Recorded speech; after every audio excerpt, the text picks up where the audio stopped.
Good. So good morning. It's really a great honor for me to speak at the IMU meeting. You know, we all are excited about our research topics, but I think that my topic has the advantage that maybe in a short time I also can show why one should be excited about it, or at least this is what I think. So instead of speaking about my very last and very exciting result, I will try to give some survey of my research field that hopefully will be really accessible to everybody. Now the talk will be divided. I will say it is some of it is joint work with my former student Noam Lifshitz. Now here is how the talk is built. So it is divided into 4 parts. First, I will describe the basics and some basic theorems and the motivation within the field. And then I will speak about 3 very, very different applications. So if somebody loses me at some point, they will be have an ability to catch up very quickly. Okay, so let's start. What is analysis of Boolean functions, which is my research field? So it was initiated by Jeff Kahn, Gil Kalai, and Nati Lineal about 30 years ago. As you will see, it is a very Israeli field. Many of the results here are of Israelis. The basic object of study is really simple. We look at Boolean functions, which are functions whose domain is a discrete cube, -1, 1 to the n, which is just strings of length n of -1s and 1s. And the function assumes only 2 values, -1 and 1. So these are really very simple objects. And we want to study them using analytic tools. What are these analytic tools? So the basic observation is that each Boolean function has a unique Fourier expansion.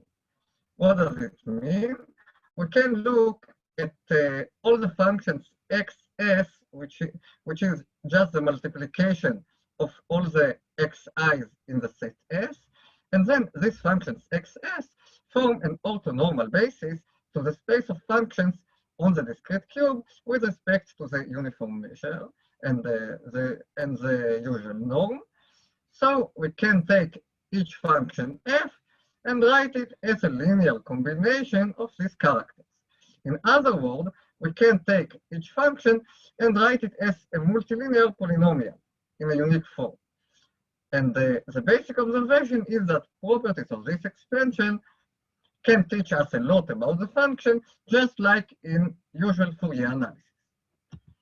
So some more basic words. Our very basic tools are noise and hypercontractivity.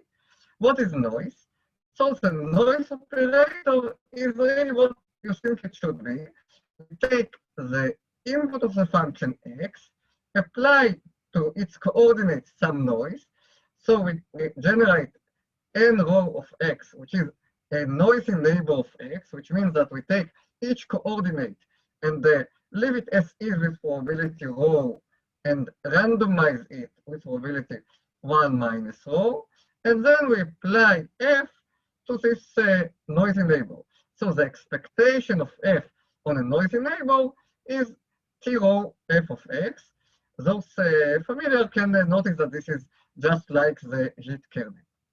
And our basic, very basic tool is a theorem of Alain Bonamy from 50 years ago, which says that this noise operator is hypercontractive. What does it mean, hypercontractive? That is, this operator is contractive when we look at it as an operator from one norm to another, from the 1 plus rho squared norm to the second norm. This looks like a bit cryptic, but we will see in 2 minutes what does this mean. This theorem was proved, or variants of this theorem were proved by some different other people, Gross, Beckner, and some other people as well. Okay, so this is our basic tool. And something about applications. There are really hordes of applications of these results. Just to mention a few, social choice, machine learning, metric embedding, percolation, phase transitions, and really many more. So what I want to do now is to first give one example of how things in this field work, and then I will show several applications which I had the opportunity to look or to participate in. Okay, so one basic object, a really simple one, influences. So here is the definition. We take f to be a Boolean function. The influence of the ith coordinate on f is just the probability that if I change the value of that coordinate from 1 to -1 or otherwise, the value of the function changes. This is the influence of a coordinate on f, and the total influence of f is just the sum of this influence of coordinates. So this simple notion has several natural interpretations. First interpretation, it is this is why it is called influence. This is like the influence of a voter in an election. So assume that in Israel we have a 4th election, or maybe 6th election, or 10th election in a row, and then I want to convince somebody to go out of his home and to vote. I would tell them, you know, your vote influences very much. They will tell me, you're kidding. There is no influence to the vote of some single person. And then if I want to show them that their vote does influence, then I can take this definition and say, you know, if you change your mind, then this influences the election, so and so. So this is the influence of a voter in an election. And this was actually the original motivation of this notion. Actually, it was studied in social choice for maybe 60 years under the name bands of power index. So it is like the influence or a power of a voter. Another interpretation, if we look at the graph of the discrete cube, -1, 1 to the n, and connect neighbors naturally, then the total influence is just the edge boundary size of the set of all x's such that f of x is 1. So influences are naturally connected to isoperimetric inequalities.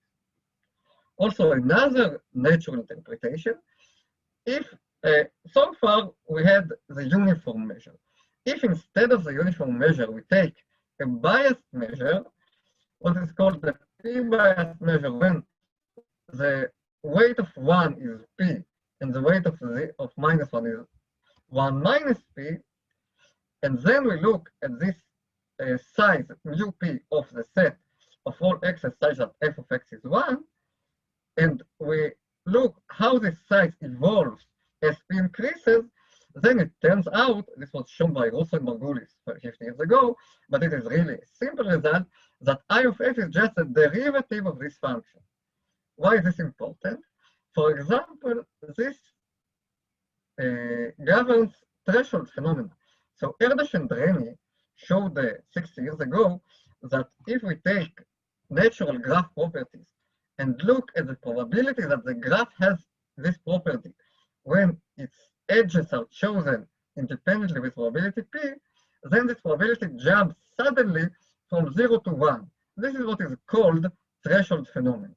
Now, if we want to understand thresholds, then this function of p goes to mu p of all x's such that f of x is 1 is really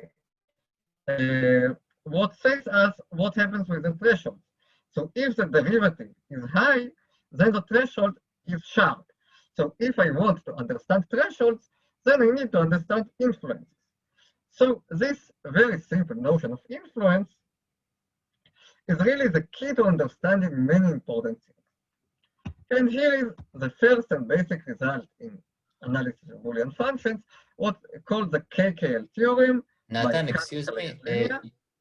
excuse me, you evaluate the derivative at which value of p? The derivative is a function of p, so.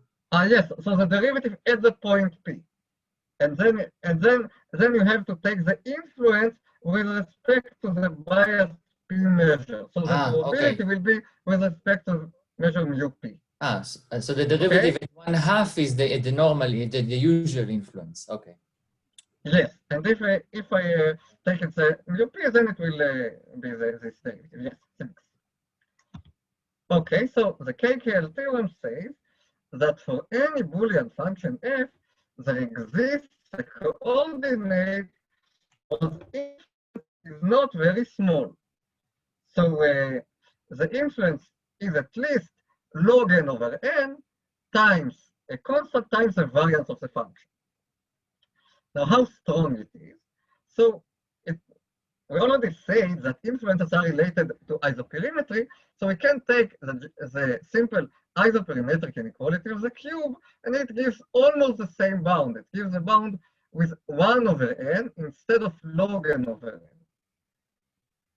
n. So this log n is tight, but why is this log n important? So just two basic consequences. The first says that for any voting rule, there is a coalition of at most constant times n over log n voters that determines the outcome of the voting with high probability. So if I am very evil and I want to bribe some voters, then I always can bribe a small portion of the voters so that to bias the election to the side I want, regardless of what the voting rule is. And the proof is really simple. To build this coalition, I just apply the theorem sequentially. I choose one influential voter. I bribe this voter to vote what I think. Then I take the reduced function with one voter less. Then I find an influential voter. I again bribe him, and so forth. If I had 1 over n instead of log n over n, then this result would be meaningless since I would get O of n, which is meaningless. This is one consequence. Another simple consequence is a result, this is not a so simple consequence, result of Friedgut and Keller from 96. Any graph property has a sharp threshold of length at most O of 1 over log n, which means that the probability jumps from being 0 to being near 0 to being near 1 in a very small window of 1 over log n. Why is this so? Because for graph properties, all influences are equal, and so if there is one influence which is log n over n, then all influences are at least log n over n. So the total influence, which is a derivative, is at least log n, and so we jump from 0 to 1 in time O of 1 over log n. And this was already a very strong improvement over previous results. Okay, so now I want to explain very briefly how is the KKL theorem proved, since this will explain how things in our field look like. And this is the only proof I will show today, so if it is a bit scaring, then don't worry, this is the only one. Okay, so the basic idea is that many notions like expectation, variance, influences, noise operator, all of them can be expressed conveniently in terms of the Fourier expansion. For example, the expectation of f squared is just the sum of squares of the Fourier coefficients. This is what is called the Parseval identity. Since the coefficient of the empty set is just the expectation, then I can say that the variance is the sum of squares of all coefficients except of that of the empty set. The influence of a coordinate I is just the sum of squares of all coefficients which contain I. And so the total influence is just the sum over the size of the set times the squared Fourier coefficient. And also the noise operator, T rho of f, I can write it as the sum of rho to the power of size s times the Fourier coefficient of s times xs. So all of them, I can write them conveniently in terms of the Fourier expansion. Now just one more definition. Let's say that the level of the coefficient f at s is the size of s. Now, as we say that the sum of squares of all the coefficients is the expectation of f squared, which is 1, since the function is Boolean, then we can look at these squares as just some distribution. And then we can say that large total inference is just the expectation of the size of the coefficient, of the level of the coefficient with respect to this distribution. So large total inference means that most of the weight lies on high levels. This is just what large total inference says. Also, the noise operator suppresses the high level coefficients since it multiplies them by rho to the power of the level. So it just suppresses the high level coefficient. And now, the most important, what does hypercontractivity tell us? One of the things is, if we take now a three-valued function, g, which has three values, -1, 0, and 1, and the expectation of g squared is small, which means that g is almost always 0, then we claim that most of the weight of g is on high levels. Why is it so? Let's go back to the isoperimetry, so to the hypercontractivity. So we know that the second norm of T rho f is at most the 1 plus rho squared norm of f. Let us apply this to g. So this as g is -1, 0, 1 valued, then we just take the expectation of g and raise it to a power of 1 over 1 plus rho squared multiplied by 2. So this is much smaller than the expectation of g. While,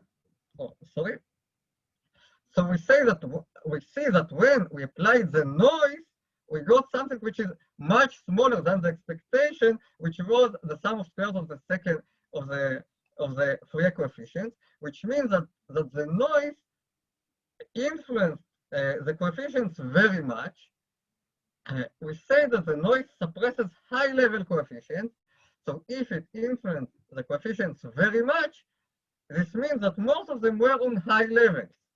So really, what hypercontractivity tells us is here is that if the expectation is very small, then most of the weight is on high levels.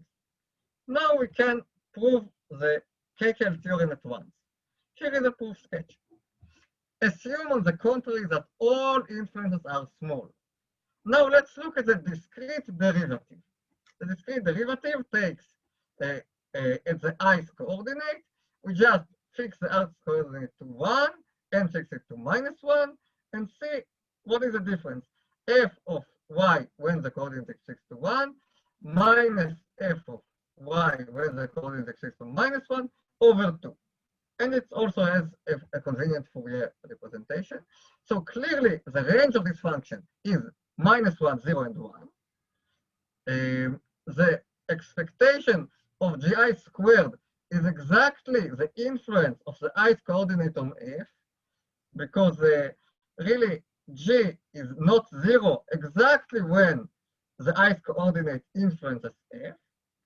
So the expectation of gi squared, which is exactly the influence, is small. But now this means, by the previous slide, that by hypercontractivity, the Fourier coefficients of g are concentrated on high levels. Okay, but what are the Fourier coefficients of g? You can see these are exactly the Fourier coefficients of S, of F, of all sets that contain I. So all of them are on high levels, but this holds for all I. So all coefficients of F are on high levels, but this means by the previous slide that the total influence of F is large, and this is a contradiction. So this is how the KKL theorem is proved. So what did we do? We wanted to understand this natural notion of influence. We described everything in terms of the levels of Fourier coefficients. We used hypercontractivity to say something about whether the coefficients are high or low, and then we finished by just understanding what do the noise and influence mean. So this is an example of how a result in our field look like. Just one more result in our field, and then we will move to applications. This is Friedgut's Junta theorem. So what is a Junta? A J Junta is a function that depends, Boolean function that depends on at most J coordinates. Like in elections, if only J people determine what will happen, then we call it a Junta. So some of the very basic and the fundamental results in analysis of Boolean functions characterize functions with a low influence. So this is a basic result of Friedgut. If the total influence of F is at most K, then F is approximately a Junta. So in the other direction, if F is a Junta on K variables, then the influence is at most K. I would like to say the opposite. If the influence is at most K, then F depends on K coordinates. So this is not true. F might depend on 2 to the K coordinates, but no more than that. So F can be epsilon approximated by a Junta on at most exponent of K over epsilon variables. So the meaning is that functions with a low total influence essentially depend on a few coordinates. And there are many results which continued and develop this further. We will get to this later on. And the proof here is similar to the KKL. Okay, so this was some basics about analysis of Boolean functions and how things look like. Now we move to applications. We want to show some very diverse applications. And if somebody has lost me during the proof, now it's a good time to catch up. So let's see a first application to social choice. Okay, so let's start with the definition, social welfare function. You know, well, in Israel, we always have elections or some referendums. So let's assume that we want to hold now a referendum of what should we do with the coronavirus. I am sure that every Israeli has his or her own opinion of what is the best thing to do now. Let's say that we want to decide whether to have now a lockdown in Israel because of the many new coronavirus cases. So we have a society of N members, about 9 million members, which wants to choose between three alternatives, A, B, and C. Say A will be locked down, C will be no lockdown at all. Let's continue like there is no coronavirus. And B, let's have lockdown only in red cities. Now, each member ranks the three alternatives in the as a full ordering of the alternatives. And then we have to integrate these rankings according to some election rule. We have some natural requirements on this election rule. First of them is called independence of irrelevant alternatives, IIA. It says that the final ranking between A and B should depend only on the ranking of each person between A and B, and not on the third alternative C, because it shouldn't matter. And also unanimity, which means that if all the society prefers A over B, then A should be preferred over B. Otherwise, clearly the election does not make sense.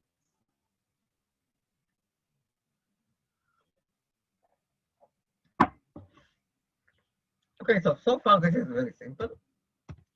But Marquis de Condorcet showed about 240 years ago that already these two natural rules are too much. Because if we take the election rule to be majority, which is maybe the most natural rule, then sometimes the outcome is circular. It means that A is preferred over B, B is preferred over C, C is preferred over A, and so we cannot reach a decision. Here is an example. Assume the votes are 35% of the people say A, then B, then C. So the best is full lockdown. Then the second is at least lockdown in the red cities. And the third, no lockdown at all. Say, people, are you crazy? We must hold some lockdown. 35% more say, you know, lockdown is the worst solution. We cannot afford lockdown. So let's do lockdown only in the red cities. If not, then no lockdown at all, and the worst is full lockdown. The 30% say, partial lockdown doesn't make sense at all. We don't regard it as an option. So the best is nothing at all, and if not, then lockdown, and partial lockdown is the worst. If these are the votes, then pay with majority yields A is better than B, because you can see that 65% prefer A over B. You can also see that 70% prefer B over C, and also 65% prefer C over A. So we get A greater than B, greater than C, greater than A. So election reached no conclusion. What can we do? Okay, so maybe majority is not a good rule. Let's take some other rule. So this also fails. Kenneth Arrow showed 70 years ago in his famous Impossibility theorem that any election rule which satisfies the two basic conditions, IIA and unanimity, and does not have paradoxes never, so the outcome is never circular, then the election rule must be a dictatorship. So this is very frustrating. So unless you believe in dictatorships, we can never have a good rule which is not a dictatorship. And this is considered the main result for which Arrow received his Nobel Prize. Okay, so this is quite frustrating. But let's ask, maybe there exist reasonable election rules for which paradoxes are very rare. So there are paradoxes, but if paradox will happen only once every 100 years, then maybe we do not care.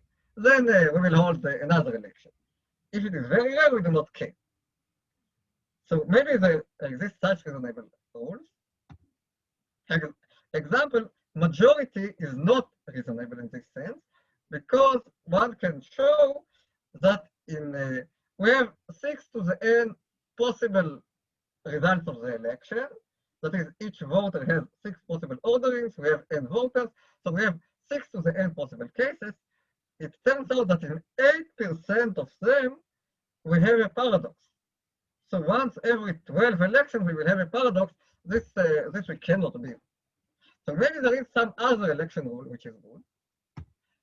So here is a quantitative setting which was proposed by Gil Kalai 20 years ago. Here is a conjecture. For any epsilon, there exists some delta such that if an election rule is delta far from being a dictatorship, so it is not very, very close to a dictatorship or to breaching unanimity, then it reaches paradox in at least epsilon of the cases. So if the conjecture of Gil is correct, this would tell us that no reasonable election rule is even close to not having the paradoxes. So we will have to give up one of our most reasonable conditions, which is very frustrating. Okay, so why is all of this related to Fourier analysis? All of this doesn't look related at all. So here is the key observation of Gil Kalai. It says, consider an election rule which satisfies the IIA condition. So we can denote the functions between pairs of alternatives as 3 Boolean functions f, g, and h, which just take what is the preference of each voter between these 2 alternatives. So we have 1 or -1, which voter does this person prefer. And the outcome is -1, whether the society prefers A over B or B over A. Then the probability of paradox can be written in terms of the notions we already seen. In terms of here we have 1/4 times 1 plus the inner product of T minus 1/3 F with G. So this is the application of the noise operator with some rate of noise minus 1/3. This makes sense in terms of the Fourier coefficients, and all the so here we have really an expression in terms of things which can be nicely expressed with these three coefficients. And so we can study the probability of paradox with our Fourier tools. Using this, Keller showed that if the functions f, g, and h are neutral, which means that that if all voters reverse their votes, then the outcome becomes reversed, then the conjecture holds with delta is linear in epsilon. So it means that really we do not have any good neutral election function. Okay, but maybe we do not have to be neutral. But Elchanan Mossel showed that the conjecture holds in general with delta equal to exponent of minus O of 1 over epsilon to the 21. This is very good. This means that the conjecture is correct, but this delta is maybe a bit small, and maybe practically we do not have to care about it. So this is a theorem which we proved some time ago. Oh, but the number does not appear, so I will have to tell it. So we showed that conjecture holds in general with delta equal to epsilon to the power of 3. And this is tight up to logarithmic factors. So if we go back, so now what we can prove is that for any epsilon, we can say that if an election rule is epsilon to the 3 far from being a dictatorship, then it reaches a paradox in at least epsilon of the cases. And really it tells us that we have no hope and there is no reasonable election rule with a few paradoxes, and so we will have to give up a bit, at least either IIA or unanimity, and this is a very large field of study in social choice. What should we give up and what can we gain for this? I think that Ron Holtzman has some results in this direction. Okay, so this is one result, and the proof uses hypercontractivity, which I already showed, and also reverse hypercontractivity, which is another kind of a hypercontractive inequality, and also the invariance principle of Mossel, O'Donnell, and Oleszkiewicz, which was the key for Mossel's result, which tells us that if all influences are small, then we can say that our function is similar to a Gaussian and use some strong tools from probability theory to study the function. So this is one result where we used analysis of Boolean functions to tell us that we have no hope to have really good elections. Okay, let's move to an entirely different application. Application this time to extremal combinatorics. Okay, so if you lost us before, this is a good time to join back. Let's speak about Turán problems for graphs. The most basic question, what is the maximal size of a graph on n vertices that does not contain a triangle? I guess that most of us have seen this question somewhere at the beginning of our studies, and the answer is Mantel's theorem from beginning of 20th century. The maximal size is obtained by the complete bipartite graph with parts of size n over 2. Okay, Turán asked in 41 a natural generalization, what is the maximum size of a graph on n vertices that does not contain a copy of some fixed graph h? Let denote the size that by extremal of n and h. So Turán shows that here also the maximum is obtained by the complete R-1 partite graph.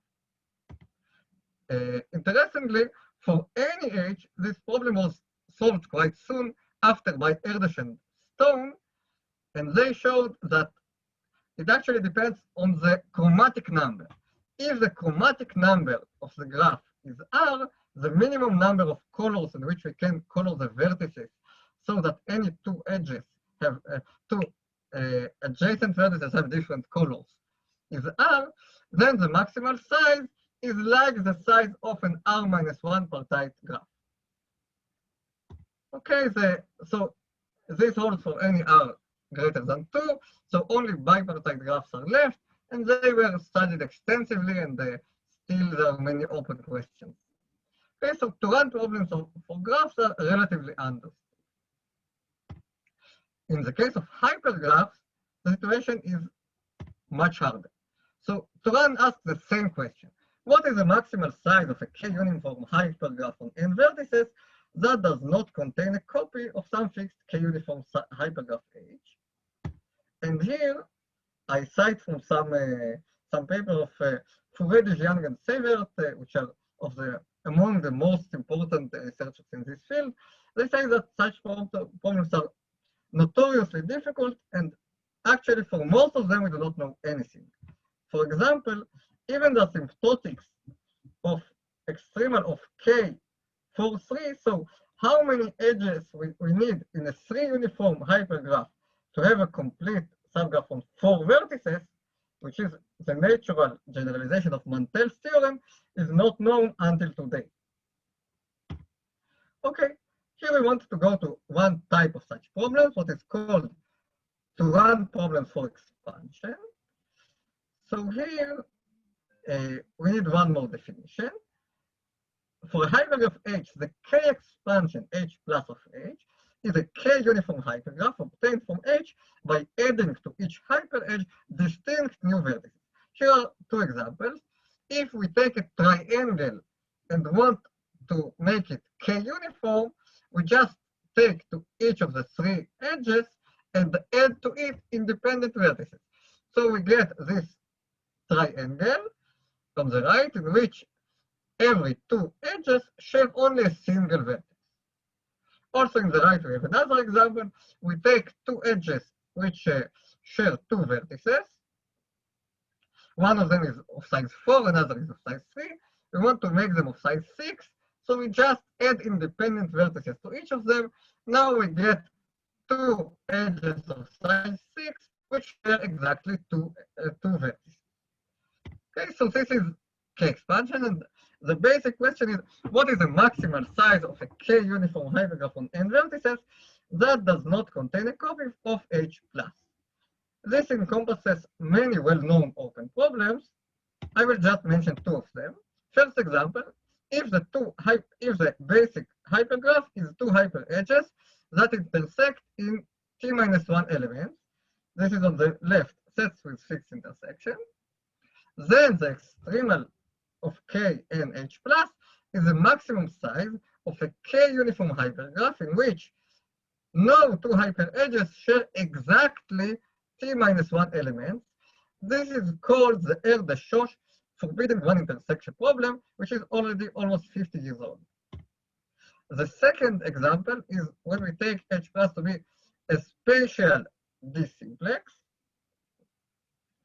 A spatial D-simplex is a set of D plus 1 edges. Each of them is all elements of 1 to D plus 1, except for 1.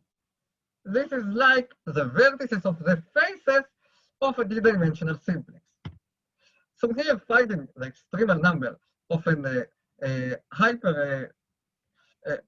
graph which does not contain this expanded D-simplex is called the Frankel-Furedi spatial simplex problem, which is 35 years old. Okay, what is known about this kind of problems? So there are many results on different Turán problems for expansion, but usually these results create each problem separately, and most results apply only for very small cases which are only up to O of log n. And we have almost no general results for families of forbidden hypergraphs and no structural results. And using analysis of Boolean functions, we want to obtain all these things which are currently deficient. So what we propose is, this is a joint work with Noam Lifshitz. We propose what the Junta method for hypergraphs. This stems from analysis of Boolean functions. We already mentioned that Juntas play a central role in analysis of Boolean functions. What we will obtain is a structure theorem that essentially characterizes all large H plus 3 hypergraphs, we will obtain general results for all cases up to constant times n instead of log n. And also, instead of specific problems, we can create classes of forbidden expanded hypergraphs at once. How can we achieve it? So first, how are Juntas related to us?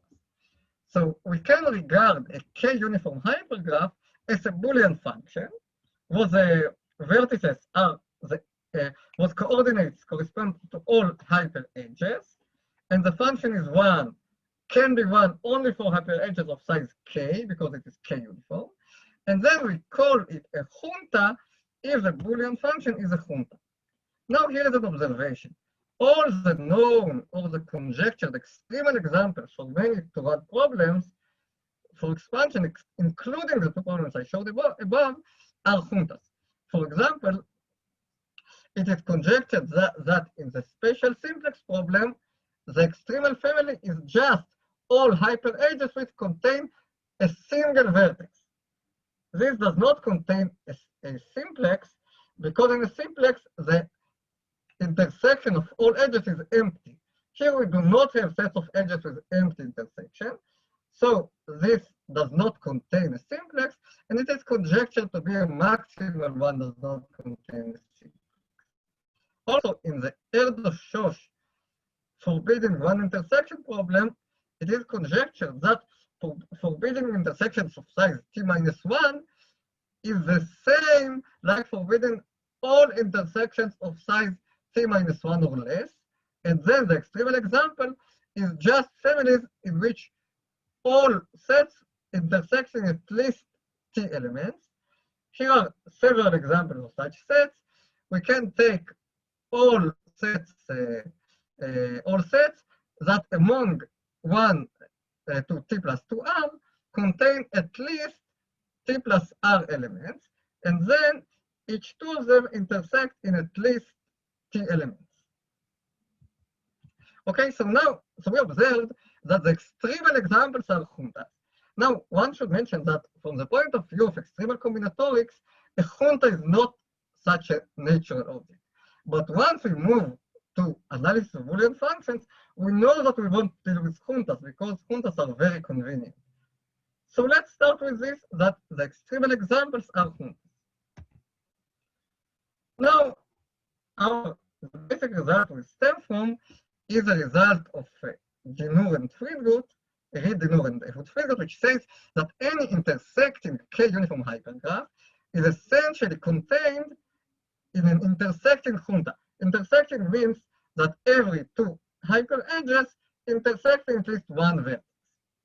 Now, this corresponds to the Turán problem for expansion, in which H consists of two disjoint edges. So for one specific Erdos problem, Turán problem for expansion, Dinur and Friedgut showed that any extremal example is essentially contained in a Junta. What we show is that the same holds for any constant size forbidden hypergraph. So here is our structure theorem. We show that for any specific graph H, for any k which is up to n over a constant, if we take f to be an h plus 3 hypergraph, then there exists an h plus 3 Junta whose size is not too large, so that f minus g is at most a small value times g, which says that f is essentially contained in g. So the meaning is that for any k which is not too small and not too large, but it can be up to n over a constant, and any constant size h, the asymptotically largest h plus 3 k uniform hypergraphs are Juntas. So now we can have results not only for k which is log n, but actually for k up to a constant times n. And also, instead of only saying what is the maximal size, we have a strong theorem saying what is the approximate structure of those large families. Now, using this, how can we solve Turán problems for expansion. We want exact solutions, not only approximate ones. So first, instead of solving each problem separately, we focus on the extremal examples. So for various interesting classes of K-uniform hypergraphs, we want to characterize all H's for which these hypergraphs are the largest H+3 hypergraphs. So we take some Junta, and we want to find all H's for which this Junta is the winner. So we will just show one example here. A T-UV rate is a K-uniform hypergraph isomorphic to all sets which contain the first T elements. Like the triumvirate in France after the revolution, we have a T-umvirate. So we notice that for K in our range, the extremal examples to both our problems are T-umvirates. Now we observe that a T-umvirate can be extremal for only if it does not contain H+, and if we add an H, then we will contain H+. This is just like a definition. But it is easy to see that it is actually equivalent to a simple combinatorial condition on the hypergraph H. Just that all edges contain T-1 elements, and there exists a set of size 2T-1 that is included in all by 1. Really a combinatorial condition. And what we show that this natural condition is sufficient. Here is the theorem. For any M, there exists a constant, so that for any hypergraph of size at most M, and for any K which is not too large, the following are equivalent. First, that the extremal size is equal to a T-umvirate. The second is that the extremal graphs are exactly all T-umvirates and only them. And third, the combinatorial condition. So the corollary, we get solutions for the Erdos forbidden one intersection problem, for the Frankel-Furedi special simplex problem, and to many other problems for all K up to N over a constant at once, because the forbidden hypergraphs satisfy our combinatorial condition. So we can at once solve all the problems where H satisfies the combinatorial condition, and in particular these two ones. And we get such results for various Juntas, so we can solve many various open problems in extremal combinatorics. Okay, I will skip the proof sketch because I have to finish soon. But really, this uses the Junta theorems from Fourier analysis, along with some results on pseudo-randomness and some other things. Okay, one last topic with just 2 slides. Some possible application to quantum computation, but this is really conjectural. Here is a definition. We spoke about influences. I want influences to bounded functions. Here we have to say something what happens when I flip the coordinate. So I just take the expectation of f minus f flipped squared divided by 4. This just preserves the Fourier meaning of influence for bounded functions. Here is a basic question about Boolean functions. Assume that the degree of the Fourier expansion is d, which means that all coefficients are at level at most d. Then there exists an influential coordinate, just like in KKL. IIF is at least polynomial in variance f over the degree.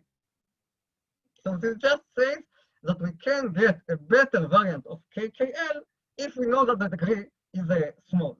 And currently, this holds for Boolean functions. For general functions, we know only the exponential lower bound. Okay, but this looks like just a Fourier theoretic claim. But here is a consequence. If this is correct, this would imply a very well-known conjecture in quantum computation, which says that if there is some quantum algorithm that makes T queries, then we can find a deterministic classical algorithm which makes not much more queries, polynomial in T, 1 over epsilon, 1 over delta, and approximates the quantum algorithm to within an error of epsilon epsilon on most inputs, which means that any quantum algorithm can be simulated on most inputs by a classical algorithm which is only polynomially slower in terms of query complexity. This at least theoretically has very far-reaching consequences to quantum computation. This means that there is some controversy whether we can or cannot proceed towards a quantum computer. But this says that even if we proceed toward a quantum computer for a large class of problems, quantum computer will not be much better than a classical one. So we do not have to fear that much or to believe that much in the advantage of quantum computers at least in some type of problems. For me, my second field of research is cryptanalysis. The fundamental problems in cryptanalysis probably lie within this class of problems. So for us, this will mean that for cryptanalysis of secret key primitives, we do not have to fear from quantum computers almost at all. So this is another example of something that if we can show something in analysis of Boolean functions, then we will get a far-reaching consequence in another field. Okay, so I gave some examples. I hope that it gives some taste about analysis of Boolean functions. And I hope that the field will continue to develop and many more exciting applications will appear. Okay, thank you for listening. Thank you very much, Nathan, for the fascinating talk.